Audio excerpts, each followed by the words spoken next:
Hey guys, thought I might do a little walk around on my old truck here. It's a 73 Ford F-250. It's got a 360 4-speed Bulldog. My papa bought her new. Thought I'd tell you a little story about her.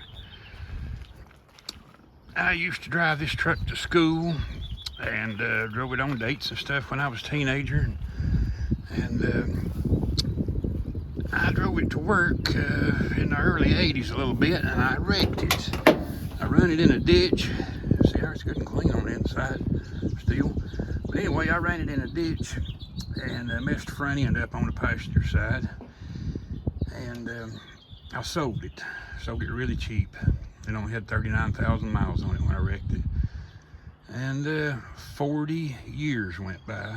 And I was at the grocery store, and I ran into the guy that I sold it to. And I said, "Buddy, you still got my old truck?" And he said, "I know you."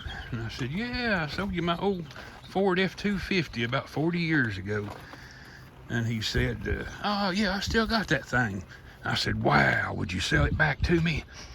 And he said, "I would." He said, "It's been sitting under a tree for about 13 or 14 years. He said, "I think the engine's stuck in it." So he let me have this thing back for $500.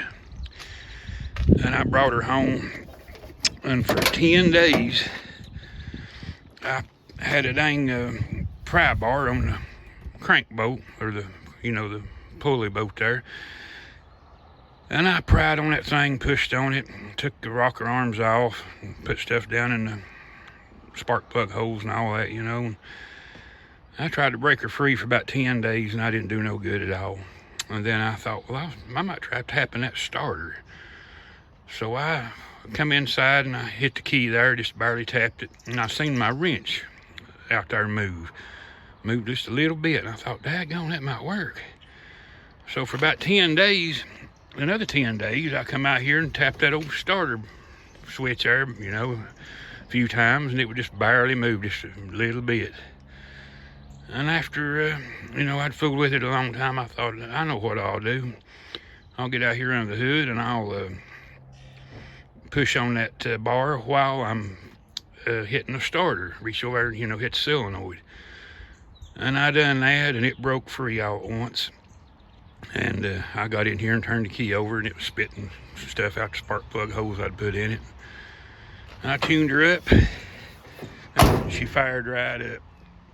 And he hadn't put that many miles on it. It only had 78,000 when I got it back. It's got about 83 on it now. I think I put about 5,000 miles on it. But he thought the engine was stuck. Water had got through this dang cowl seal right here and dripped down on the breather. And he thought that it got in the engine, but it hadn't.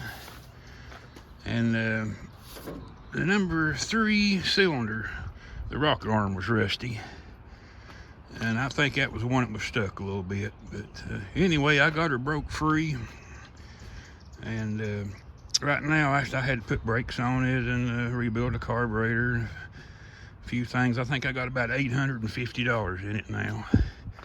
And I call it Papaw. It was my Papaws. I got it back off of him, So I got a little bit of footage of me working on it there when I got it running and all that. I mean, brakes was froze. I had to put a floor jack under it to get it off the trailer when I brought it home. But that's my old Ford F-250. I call her Papaw. See you guys later.